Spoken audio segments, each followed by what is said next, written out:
Bom, pessoal, vamos então dar seguimento aos nossos estudos. A gente vai trabalhar hoje a Confederação do Equador, que foi o assunto que nós ficamos devendo na semana passada, e na sequência a gente já entra em período regencial, tá certo? Antes de começar com a teoria, eu vou fazer a correção de alguns exercícios, e aí, na sequência, a gente já entra com a teoria, tá bem? Então, o primeiro exercício que nós iremos trabalhar é o exercício para a sala, número 2, página 89, livro 2 de vocês.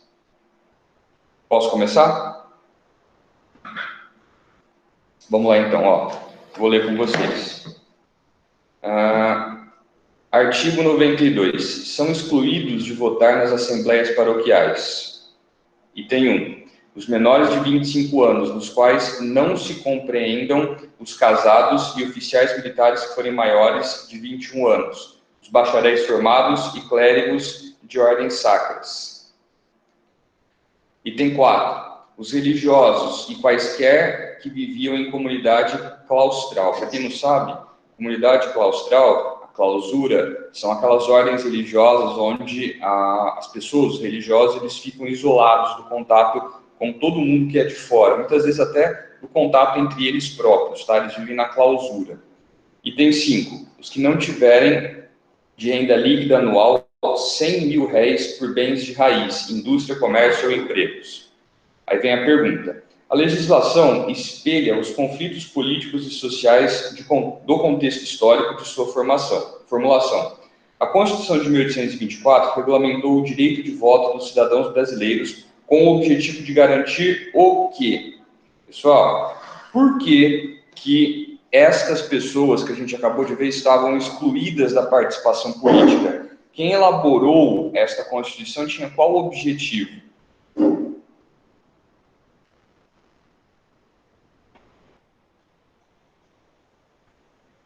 E aí?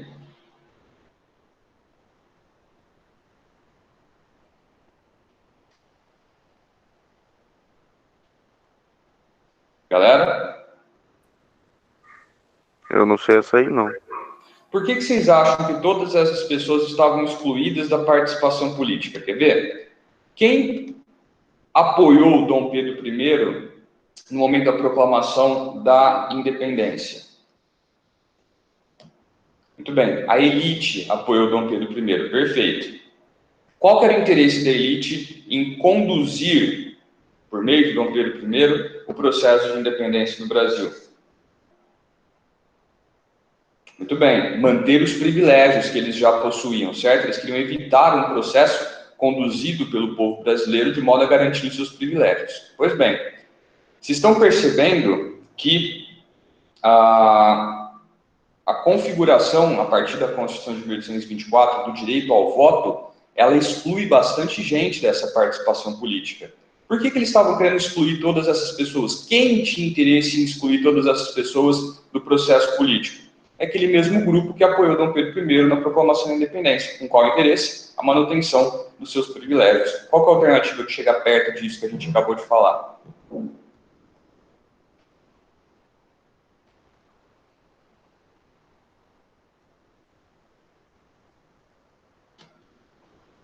A C diz o seguinte, ó, a concentração de poderes na região produtora de café, o sudeste brasileiro. Ah, tá. Muito bem. A correta é a D, ó. O controle do poder político nas mãos dos grandes proprietários e comerciantes. Foi essa galera, principalmente os grandes proprietários, que conduziram o nosso processo de emancipação política com um interesse bastante claro de garantir a manutenção do seu status social e privilégio. Logo, na configuração política do Brasil independente, eles vão tratar de excluir da participação política aquelas pessoas que, desde o início, eles não quiseram que participasse desse processo. Ficou clara a questão 2? Conseguiram entender?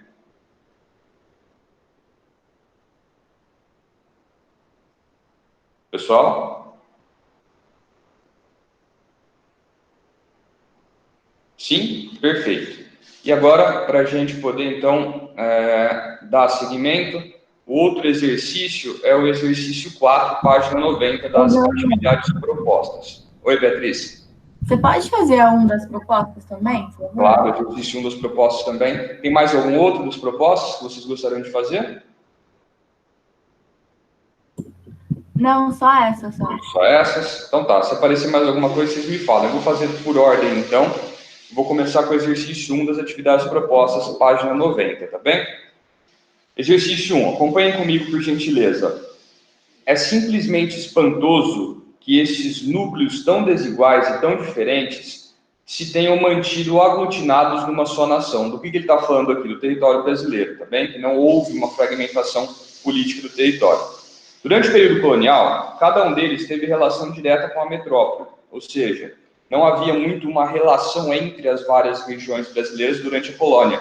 Era a relação delas com a metrópole. Ocorreu o extraordinário, fizemos um povo-nação, englobando todas aquelas províncias ecológicas numa só entidade cívica e política. Pergunta: após a conquista da autonomia, a questão primordial do Brasil residia em como garantir sua unidade político-territorial diante das características e práticas herdadas da colonização, ou seja, as características de fragmentação dessas regiões durante a colonização. Como assim fragmentação? Da falta de contato entre essas regiões durante o período colonial. Relacionando o projeto de independência à construção do Estado Nacional Brasileiro, a sua particularidade decorreu do quê? Por que o Brasil manteve a sua unidade política territorial, mesmo tendo vindo de um passado colonial onde a comunicação, o contato entre essas regiões da colônia praticamente não existia? Por que isso aconteceu? Tem a ver com o modo como o Brasil vai se configurar pós-independência. Como que o Brasil se configura como um país pós-independência? Qual é o modelo político que ele adota? Republicano. Depois da independência, república? Muito bem. Não, monarquia. A monarquia, perfeito. E como nós vimos, essa monarquia, ela tinha influências, ela era espelhada em que tipo de monarquias da Europa?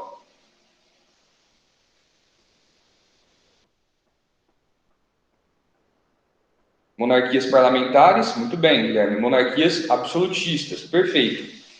E, aqui no aspecto político, tá? No aspecto social, o que mudou da colônia para a independência na sociedade brasileira?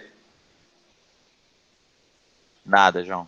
Nada, muito bem. Manteve-se a mesma configuração social e econômica. Qual? Uma economia agrária baseada no latifúndio, monocultor e tocado por mão de obra escrava. Pessoal, essas foram as configurações que permitiram a manutenção da unidade territorial. Uma monarquia que conseguiu centralizar os poderes nas mãos do imperador, ou seja, esse imperador não ia permitir a fragmentação territorial. Não estou falando que isso não quase aconteceu, pelo contrário, né? O território brasileiro quase se fragmentou em diversos momentos da história, principalmente pós-independência, mas o fato de existir um governo central com poderes faz com que esse governo usasse da força para conseguir manter a unidade territorial e, somado a isso, não havia o interesse das elites das diversas regiões brasileiras, pelo menos da grande maioria delas, em fragmentar o território,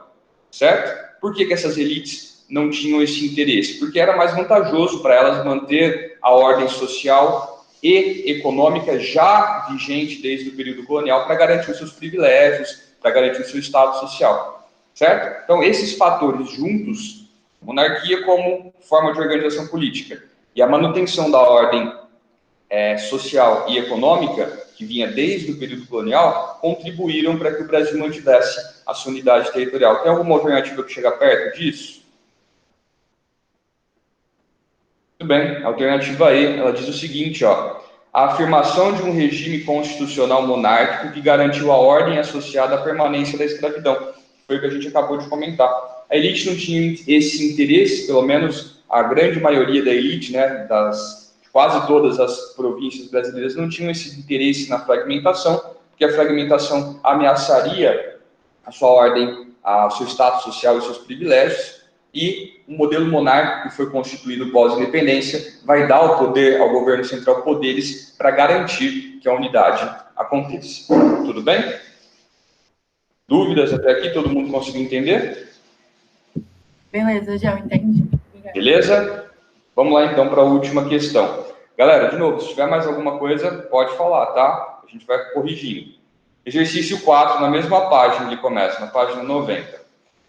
Em 7 de setembro de 1822, o Brasil tornava-se independente. O filho do rei de Portugal, Pedro, proclamou a independência, instituiu o governo monárquico no Brasil e se intitulou como imperador do país, Dom Pedro.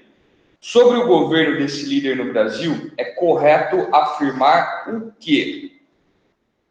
O que a gente pode falar sobre o modo como Dom Pedro I organizou politicamente o Brasil? Qual que é o ponto mais marcante dessa organização política feita por ele?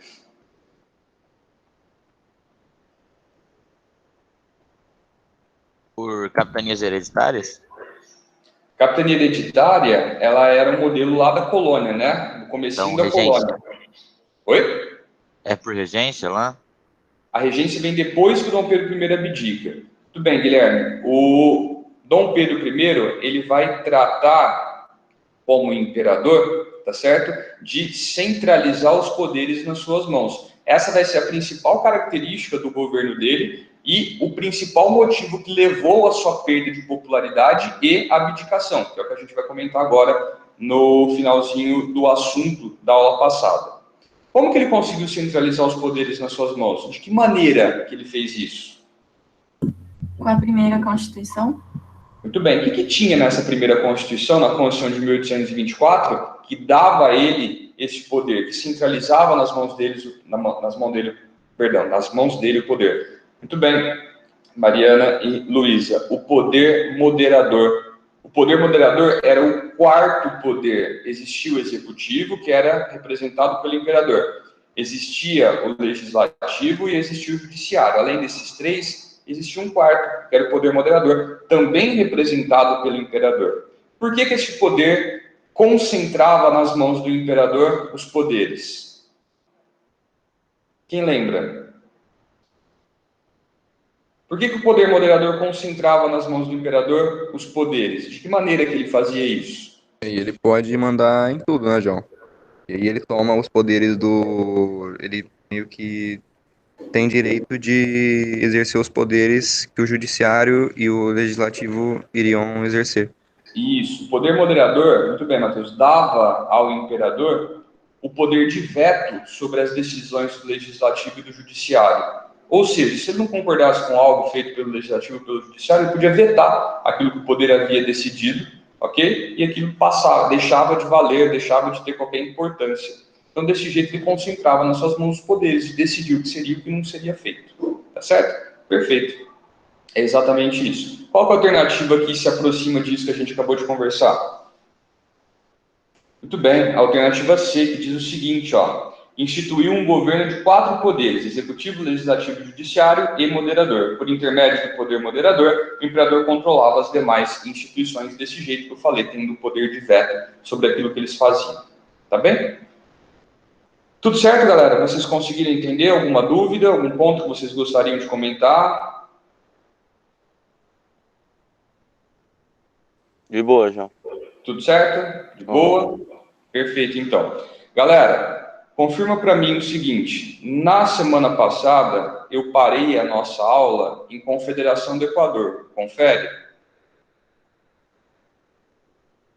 Eu ia começar com vocês a Confederação do Equador, mas não cheguei a trabalhar esse assunto. É isso mesmo? Só para confirmar. Isso? Eu acho que é isso sim.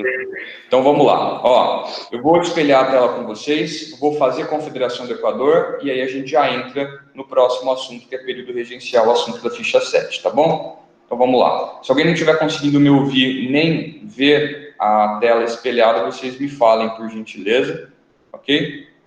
E aí a gente já corrige já. Bom, vamos lá então. Deixa eu abrir aqui. Todo mundo está conseguindo me ver? Sim? Todo mundo está conseguindo ver a tela? Tá. Uhum. Se tiver algum problema, dúvidas, vou pedir que vocês mandem a partir de agora por áudio, para a gente não precisar ficar saindo da apresentação para poder ler o chat, tá bom? Então vamos lá. Só para recapitular, nós estávamos trabalhando o primeiro reinado, ok? Trabalhamos a organização da Constituição de 1824, as suas características, e agora a gente está caminhando para o fim do primeiro reinado, que acontece com a abdicação de Dom Pedro I. O que a gente vai ver agora? Nós vamos ver os diversos fatores que contribuíram, que levaram a essa abdicação, começando com a Confederação do Equador. O que foi a Confederação do Equador? Foi um movimento de oposição à centralização dos poderes na mão de Dom Pedro I por meio da Constituição de 24. Esse movimento deixou claro a insatisfação com as medidas autoritárias e de centralização do poder tomadas por Dom Pedro I, que ficaram concretizadas na Constituição de 1824. Quais os antecedentes da Confederação do Equador? O primeiro deles são os problemas econômicos na região Nordeste, muitos deles resultado da Revolução Pernambucana de 1817, certo? Segundo antecedente, que levou o movimento a acontecer, o fechamento da Assembleia Constituinte e a consequente outorga da Constituição de 1824. Eu acabei de falar para vocês, é um movimento que refletia insatisfação frente à centralização dos poderes nas mãos do Dom Pedro I, tá bem? Quais os principais líderes do movimento? Cipriano Barata, que é esse cidadão que acabou de aparecer para vocês aí na foto, e o Frei Caneca, que acabou de aparecer aí também, tá? Essa é uma pintura representando a execução do Frei Caneca. A gente vai ver que isso teve consequências para Dom Pedro I também, ok? Dúvidas até aqui? Posso seguir? Se tiver alguma coisa, vocês me gritam, tá bem? Vamos lá. Pode. Quais as características... Oi? Não, pode seguir. Pode seguir? Então vamos lá. Quais as características desse movimento? Eles propunham um rompimento político com o Império. E está aqui a proposta de bandeira, tá? Que eles elaborariam caso eles obtivessem sucesso. Existia, por trás desse movimento, um sentimento anti-lusitano. O que é anti-lusitano? Contrário aos portugueses, a permanência e influência deles sobre o Brasil. E quais as consequências deste movimento? Bom, não preciso falar para vocês que esse movimento vai ser sufocado. Afinal, a região Nordeste continua parte do Brasil, ou seja, se eles tinham como proposta o rompimento político e hoje fazem parte do Brasil, significa que o movimento não deu certo. Por que não deu certo? Porque assim como vários outros movimentos, né, para não correr o risco de exagerar quase todos os movimentos brasileiros, ele foi sufocado, ok? E aqui é interessante destacar o auxílio dos senhores de engenho de Pernambuco o auxílio desses senhores de engenho de Pernambuco contra o movimento, ou seja, eles se aliaram ao imperador para sufocar a Confederação do Equador. Por que eles fizeram isso? Pessoal, por que a elite apoiou Dom Pedro I mesmo no processo de emancipação política? Eles queriam garantir o quê? Vocês lembram? Eles acabaram de me falar nos exercícios. Muito bem, eles queriam garantir status, eles queriam garantir a ordem social vigente, ok? Eles queriam garantir os seus poderes. Perfeito. Se a Confederação do Equador tivesse sucesso e rompessem politicamente com o Império, a ordem social, o status social que eles possuíam estaria ameaçado, principalmente porque uma das propostas da Confederação era a abolição da escravatura, tá certo? Sem escravos, que era a principal mão de obra empregada no Brasil, o status social, o poder econômico dessa elite estaria ameaçado. Então eles não quiseram pagar para ver. Eles apoiaram o imperador e as tropas enviadas por eles no processo de aniquilação do movimento, ou seja, eles foram contra o movimento, ajudaram a sufocá-lo, tá bem? Bom, Frei Caneca, que era um dos líderes que a gente acabou de ver no slide passado, foi fuzilado, certo? E como consequência disso, que eu adiantei para vocês, a popularidade de Dom Pedro I diminui. Pessoal, imagine vocês o seguinte, Dom Pedro I mandou fuzilar um religioso, mesmo estando envolvido no movimento, Frei Caneca era um religioso, ok? Popular entre as pessoas da região. Então, quando Dom Pedro I manda fuzilar o Frei Caneca, a popularidade dele vai cair ainda mais, tá bom? Dúvidas até aqui? Perguntas? Não? O que o Frei Caneca fazia? O que ele era? O que o Frei Caneca fazia? Ele era um religioso, tá bem? E que por conta da situação da região, principalmente de crise econômica, ele vai acabar se envolvendo nesse movimento, na Confederação do Equador, porque uma das propostas da Confederação era o rompimento político para que a própria região pudesse conduzir a sua política separadamente do Império e, dessa forma, tentar resolver esses problemas econômicos, né? Então, foi isso que acabou atraindo a sua participação. Só que, como líder do movimento, ele acabou sendo penalizado quando o movimento foi sufocado. Ele foi fuzilado a mando de Dom Pedro I e isso vai contribuir para a diminuição da popularidade do imperador. Tá bem? Aham. Beleza? E uma outra consequência é que aquela crise econômica que já estava instalada na região desde a Revolução Pernambucana em 1817, ela vai se agravar ainda mais. Tudo bem? E a dependência que o Brasil tinha da Inglaterra, por conta de todos aqueles acordos firmados que nós vimos na semana passada, vão contribuir para que isso piore ainda mais. Tá bem? Dúvidas, pessoal? Posso seguir? João, o que o Francisco Lima e Silva tinha a ver com isso? Oi? O que o Francisco Lima e Silva tinha a ver com isso? Francisco Lima e Silva, onde você está vendo isso, sabe? No último parágrafo dessa parte. Na apostila? É. Peraí, deixa eu achar. Página 88. Página 88, último parágrafo. Na página, tá, dentro de Confederação do Equador? Isso. Peraí. Da primeira coluna ou da segunda, sabe? Da primeira. Da De primeira? Confederação do Equador, é. A relação entre Dom Pedro I e a nação brasileira, essa?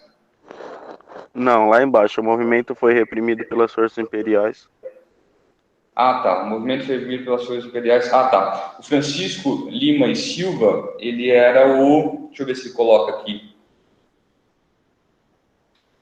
Ele vai ser depois o Barão de Caxias e, por final, o Duque de Caxias. Tá certo? Aquele era só um militar ainda, tá bem? Mas ele vai se envolver neste movimento, ele vai ajudar o Império a sufocar. Depois, na Sabinada, ele vai tomar a cidade de Caxias das mãos dos revoltosos e vai receber do Imperador o título de Barão de Caxias. E depois ele vai ser condecorado como Duque de Caxias. Entendi. Beleza? Aham. Fechou então. Posso seguir? Pode. Vamos lá. E aí, pessoal, Dom Pedro I começa a se isolar. A gente já sabe qual vai ser o final disso. Tá bem? Lá em Portugal, Dom Pedro I se envolve nas questões em torno da sucessão do trono português. O pai dele morre, Dom João VI, e aí começa uma guerra entre Dom Pedro I e o seu irmão Dom Miguel pelo trono, e essas guerras são chamadas de guerras miguelistas. Como Dom Pedro I era o herdeiro legítimo do trono, ele vai então se envolver nesse conflito para garantir que ele seria coroado como rei de Portugal. Só que aqui no Brasil isso vai ter um reflexo negativo. Os brasileiros vão começar a acusar Dom Pedro I de se preocupar mais com Portugal do que com o Brasil. E entendam vocês o seguinte, ele era imperador do Brasil, só que ele estava gastando recursos e se envolvendo em uma disputa pelo trono português. Tá bem? Então isso vai gerar certa instabilidade. Por quê? Porque os brasileiros, principalmente a elite que havia apoiado Dom Pedro I, começam a entender que ele não estava muito preocupado com o Brasil, estava mais preocupado com Portugal. Claro, isso ficou claro quando ele se envolve neste conflito pelo trono português.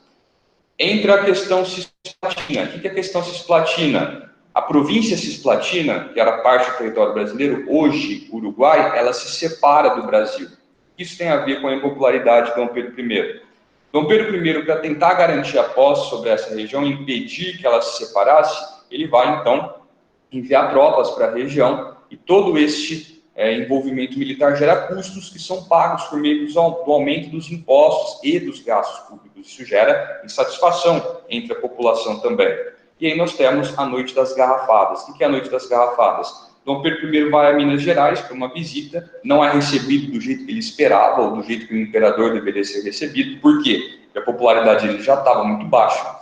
O retorno ao Rio de Janeiro, Partido Português, lembra do Partido Português que a gente comentou lá na aula passada, no comecinho dela? Ele organiza uma recepção para tentar aí levantar um pouquinho o ânimo do imperador. Só que o Partido Brasileiro é contra essa recepção. O Partido Brasileiro, formado por essas elites, ele já estava se afastando de Dom Pedro I, já estava descontente com as atitudes do imperador. E aí, então, no meio dessa recepção, começa uma briga generalizada, que acaba se alastrando para algumas regiões da cidade do Rio de Janeiro, e esse evento fica conhecido como a Noite das Garrafadas, tá certo?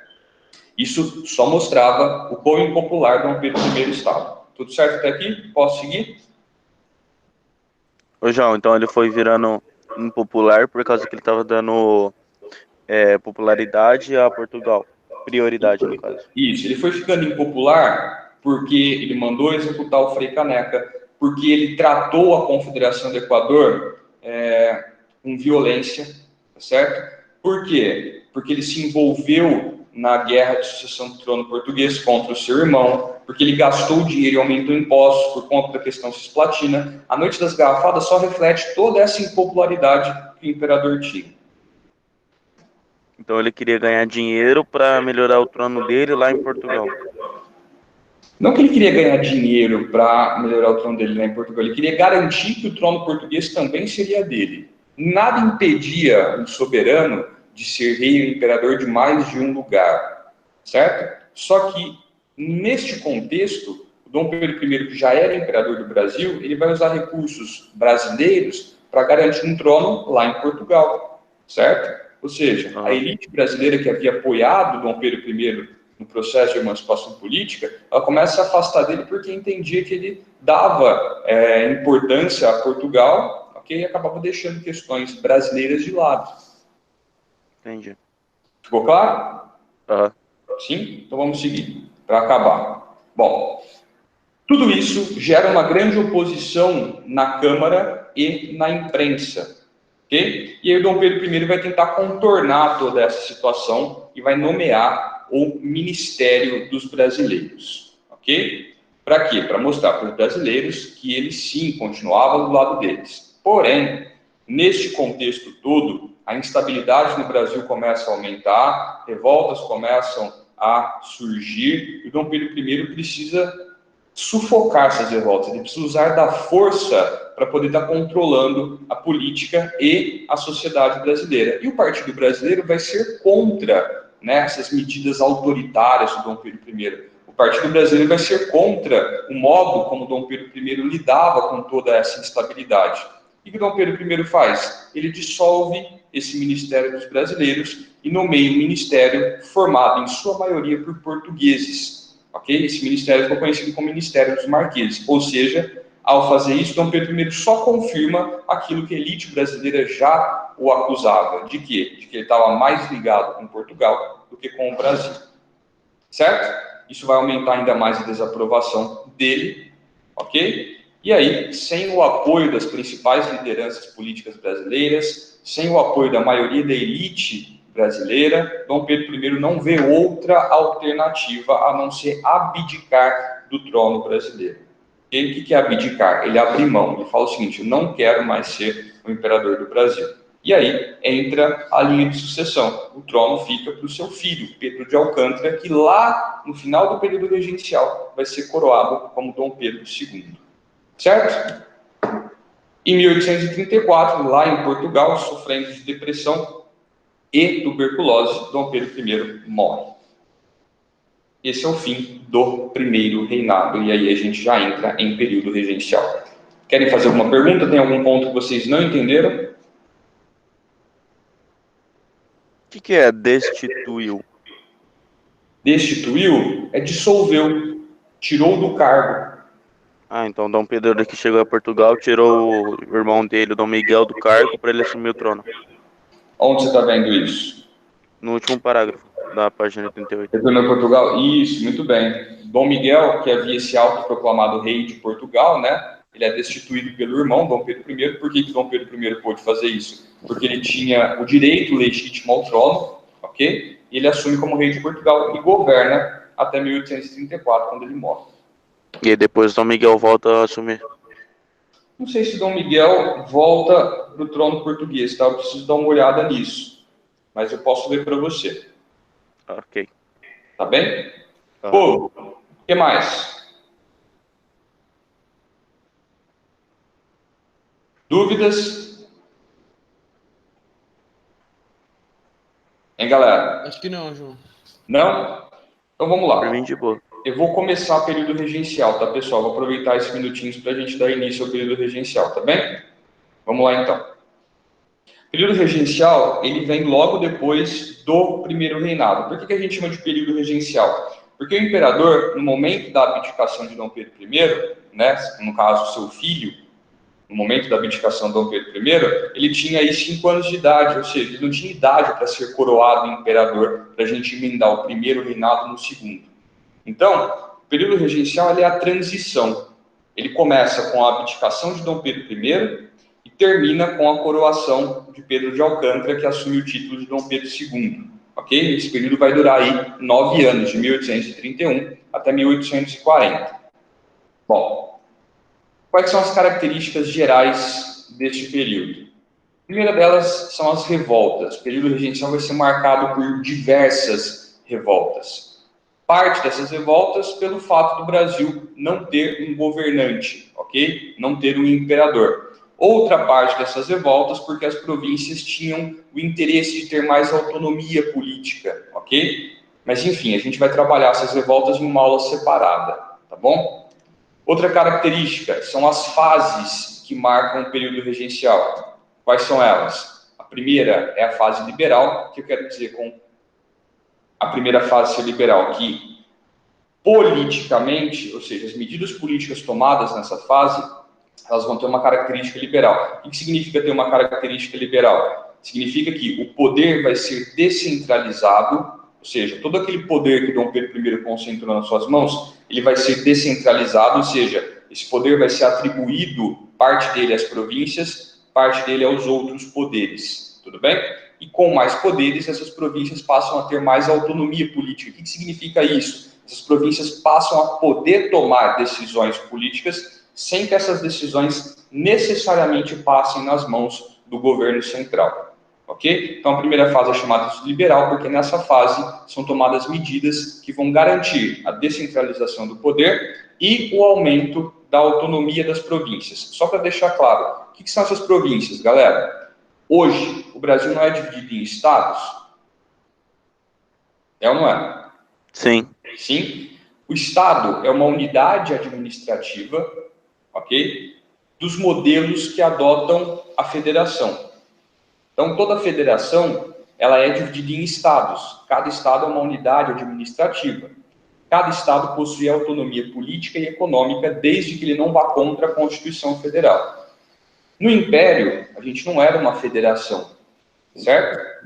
No Império, o território brasileiro também era dividido politicamente. Só que essas divisões chamavam-se províncias. Conseguiram entender a diferença? Sim. Sim? Tá, voltando.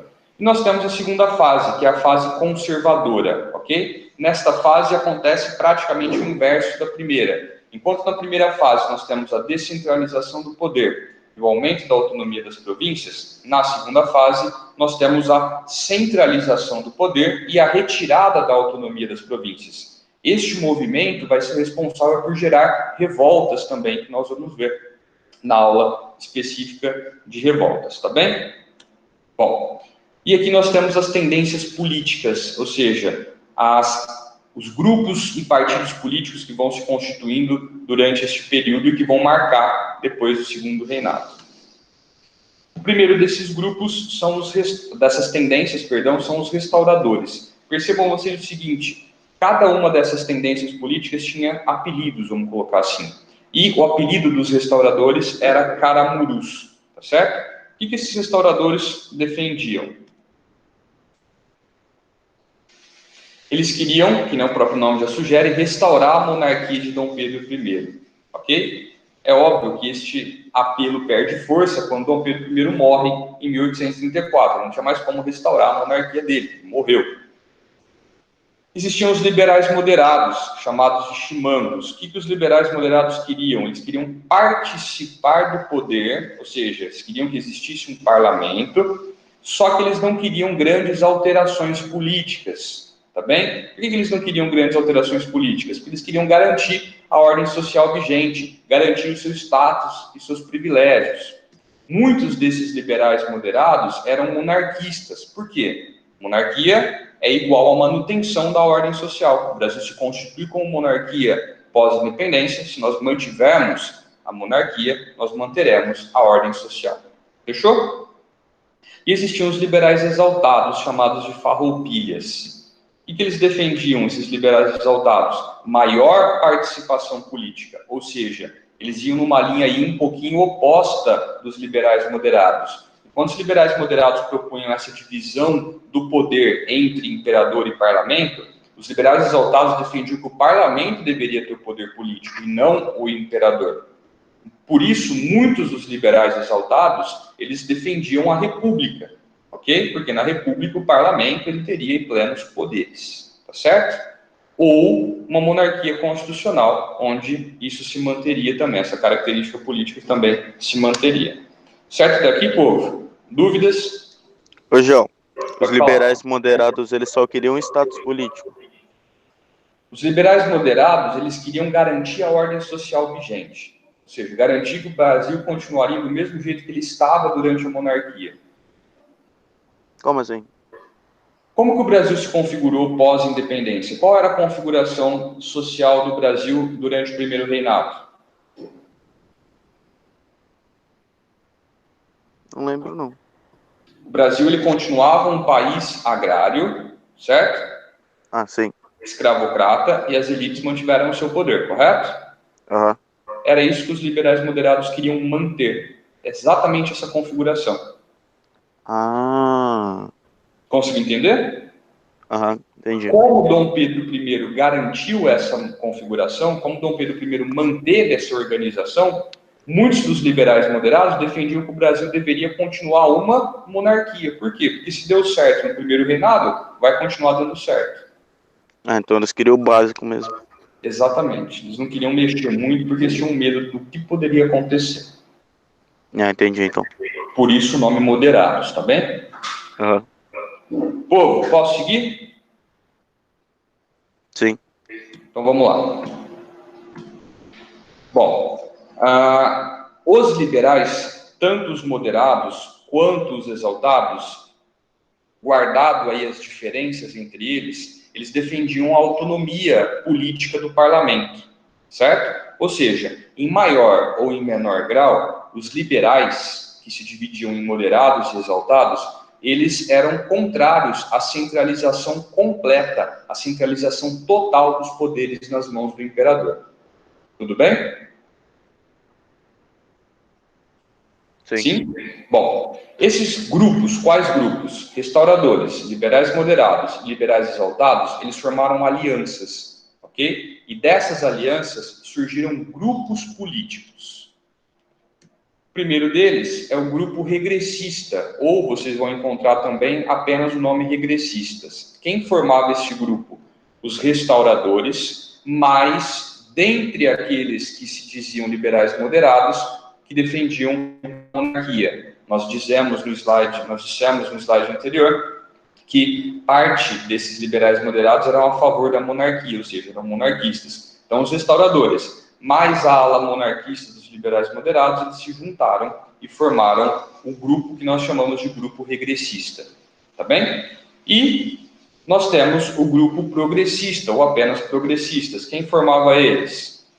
A outra ala dos liberais moderados, ou seja, aqueles liberais moderados que não eram monarquistas, mais os liberais exaltados. Então, o restante dos liberais moderados, aqueles que não defendiam a monarquia, tá bem? Ou pelo menos não do modo que o restante do grupo defendia, mais os liberais exaltados se juntaram e formaram um grupo político chamado Grupo Progressista.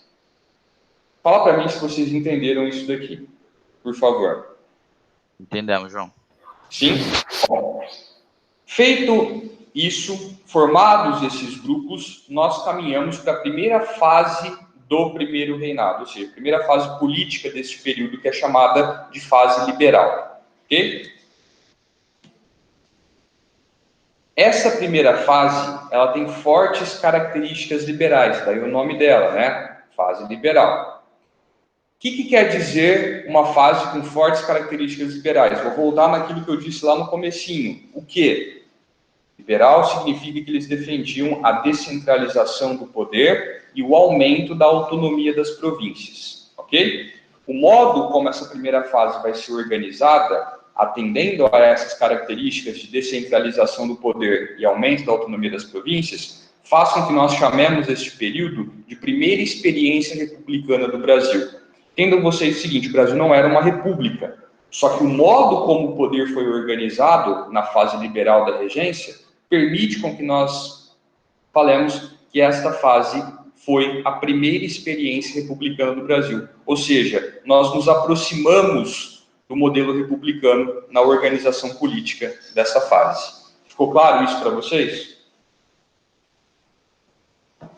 Hein, pessoal? Sim? Tá. Outra coisa importante. Quando eu falo em liberal no Brasil, eu tenho que guardar as proporções e diferenças em relação aos liberais europeus, tá? O berço da ideia liberal. Qual que é a grande diferença? Quem que eram os liberais na Europa? Os liberais europeus eram, grande parte, formados pela burguesia. Okay? Eles defendiam o fim do modelo absolutista, ou seja, o fim daquela sociedade de ordens, onde os privilégios são garantidos por títulos, e a instalação de uma sociedade de direito, ou seja, uma sociedade onde os direitos e deveres são garantidos por uma Constituição. Por que eles defendiam isso? Porque desse modo eles poderiam fazer valer o capital que eles possuíam, poderiam empregar o dinheiro que eles tinham para conseguir privilégios políticos e sociais como consequência. Tudo bem? Ou seja, o liberalismo, os liberais na Europa, eles eram essa burguesia, então, que defendiam o fim do absolutismo. Aqui no Brasil, esses liberais eram membros da elite, tá? Elite agrária. E eles defendiam o liberalismo apenas como maneira de preservar os seus privilégios e status social. Então, enquanto o liberalismo na Europa propunha mudanças, tanto na ordem política quanto na ordem social, o liberalismo aqui no Brasil ele foi mais uma ferramenta utilizada para preservar, de certa forma, a organização política e, principalmente, a organização social. Conseguiram entender? Sim. Sim? Tá. Bom, a primeira fase liberal, ela tem duas divisões, tá bem? Qual é a primeira delas? A regência trina provisória, que vai durar aí 2 meses do ano de 1831. E temos a regência trina permanente, que vai de 31 até 34, tá bem? E aí a gente, então, começa a regência trina provisória, tá bem? Eu vou fazer ela rapidinho, tá? Ela é bem curtinha e a gente já encerra. Que nem eu falei para vocês, teve duração de apenas 2 meses e tomou as decisões que deram a todo o período da primeira fase as características liberais. De novo, quais eram as características liberais? Descentralização do poder e o aumento da autonomia das províncias. Dentre essas medidas liberais, a gente destaca o afastamento dos portugueses do exército brasileiro, então aqueles portugueses que tinham patentes no exército foram afastados.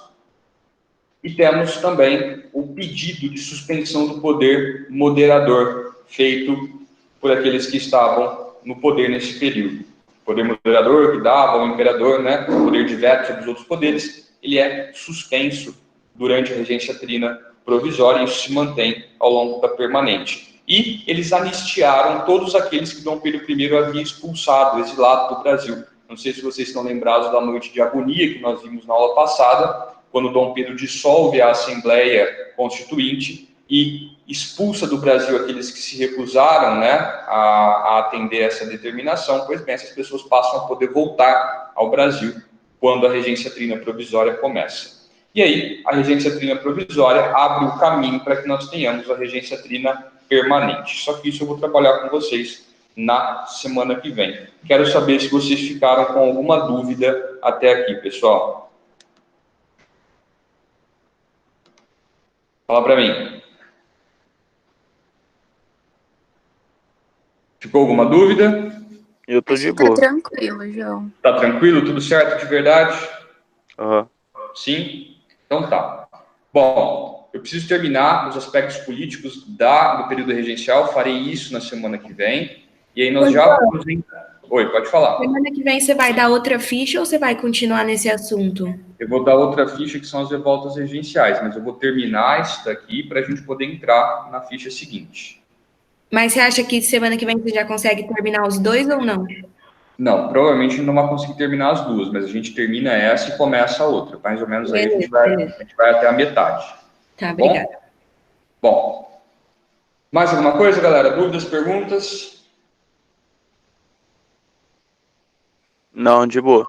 De boa? Então tá. Pessoal, façam os exercícios. Qualquer dúvida que vocês tiverem, podem me procurar, tá? Pode colocar a dúvida no mural do Classroom. Pode me mandar essa dúvida no privado se vocês acharem melhor. Fiquem à vontade, mas façam os exercícios, tudo bem? Se quiserem deixar para tirar as dúvidas no comecinho da aula, na semana que vem também, fiquem à vontade, tá certo? E aí a gente vai conversando e se organizando. Muito obrigado pela atenção de vocês, valeu pela paciência, valeu pela companhia, tá bem? Uma boa semana para todos, bom final de semana e até semana que vem, galera. Valeu, João. Valeu, João. Um abraço. Valeu, até mais. Um abraço.